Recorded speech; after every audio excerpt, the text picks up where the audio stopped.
guys, it's Sandy here today for Emily Moore Designs. Today I have this beautiful note card that I created with a few of her die sets. Emily has some of the most creative little dies that really help in the card making process. You might want to jump on over to her shop. It's at emilymoredesigns.com and take a look around. You can definitely find all of these products to create one of these cards for yourself. All right, let's get started. The focal point of this card is the moth, so I am using the Make A Moth set Lorelai. I like to put my die cuts on a piece of magnetic sheet just because I can be kind of careless and lose those little pieces pretty easily. I'm using 4 colors of matte foil cardstock. I've applied a double-sided adhesive sheet to the back of all my pieces of cardstock. That's going to help me with the placement and gluing down some of those smaller pieces without making a mess with glue. The other thing I like to use is a sheet of heat-resistant Teflon, and once I cut out my die cut pieces, I like to arrange them on that, especially when I'm using the same die to cut out several different colors of cardstock. Now that I have my pieces all cut out, not my Teflon, I am going to start with the wings. And I have laid out my wings exactly on the sides that they're going to go on that moth base. So I'll go ahead, peel those up. I am also using a little bit of liquid glue on those pieces. The reason I do that is it kind of gives me a little bit of barrier, and it also allows me to wiggle around those pieces until I get them in just the right spot. On the larger pieces, this makes it much easier. On the small pieces, however, I don't usually use the glue just because I'm worried that it's going to kind of squish out and make a mess on my design. Next, we're going to put the body on the moth base. I'm going to go ahead and use a little bit of liquid glue on that and then place that on the base. You will know if you've got your wings in the right spot because the little head of that moth kind of covers the very tips of those wings. And now comes the real fun and creative part. The piece that I'm putting right now on the moth wings was probably created to fit in the opposite direction that I'm putting it on. However, I thought, I wonder what that would look like. So I flipped it over, placed it on my wing, and I thought, well, I'm going to decorate around it going in that direction. That is the beauty of this particular die set. You can do whatever you want to decorate this moth. There is a die in the set that cuts out all of these little teeny tiny pieces, and these are the pieces that really make that moth come to life. So what I have done is I have run that die through my machine 2 to 3 times on the different colors of cardstock. And now I'm just going to play with all the little pieces and figure out where I want to put them.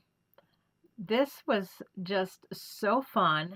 And it just, as you're doing it, you just start thinking, well, I could do this, I could do that. And so before you know it, you're wanting to create more than one moth, which is exactly what I wound up doing because I had extra pieces left over and I thought, well, why not? Now I'm going to create the card base to put my little moth on. I have cut 2 pieces of cardstock. The gray one is your typical A2 size, 5.5 by 4.25. The black shimmer card is 5.25 by 4. And then I am using the Decorative Sentiment Die to cut out my green shape. And I am using the largest die of that set. And it is so pretty because it's got those embossed edges. And then for my sentiment, I am using the Hey, Hi, Hello word die set, the big and bold one. And I'm going to use the black shimmer cardstock for my shadow. And then I had some silver metallic cardstock that I'm going to use for the actual lettering. Now I love the rounded corners from that die, so I wanted to carry that through to my other pieces. So I'm just going to use my corner rounder to round out the corners of the gray and the black cardstock. I'm going to get those two pieces glued together. And again, I am using liquid glue. I am a liquid glue girl. I have had problems with the double-sided adhesive tape, and it may be because the climate here is dry, because over time it seems to dry out and then my cards fall apart, and I definitely don't want that to happen. All right, I'm going to put together my sentiment, and having that adhesive paper on the back sure does make this easy. So I'm going to go ahead and get that put on the shadow and figure out where exactly I want that on my card. I do have to say, I love when manufacturers put the shadows behind the lettering. I just think that really helps it pop.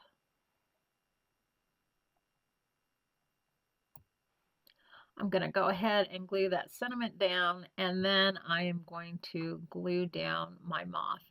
And that takes me a little bit to figure out exactly where I want him to go on that cardstock. I don't want him too high, I don't want him too low, just nicely placed.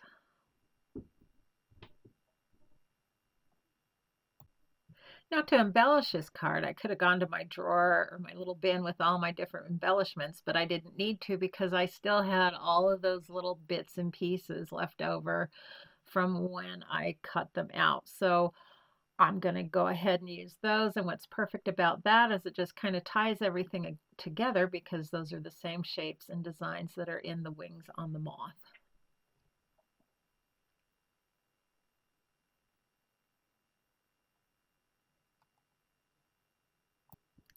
Okay, let's put everything together.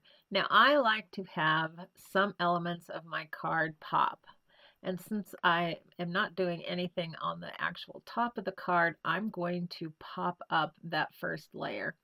I'm going to use some uh, double-sided adhesive tape. I'm just going to run 3 lines down that back piece, and then I'm going to adhere it to the other piece of my card. Oh my goodness, this card is just so pretty.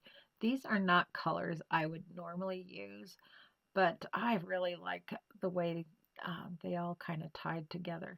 I was a little bit worried about that teal color in the moth, but I think it tied in good enough. Okay, let's put this card on a card base. I have a piece of white cardstock that has been cut to 5.5 by 8.5. I'm going to go ahead and score that at 4.25, fold that over, and give it a good crease with my bone folder. I have to be really honest with you. This is the one thing that I don't do very often. So sometimes I have a pile of card fronts that kind of stack up until I finally get them finished. I didn't like the way that card base looked on my card. I could see the corners and I didn't like that. So I'll go ahead and use my corner chomper again. And then I will just go ahead and use my liquid glue and apply that card front to my card base.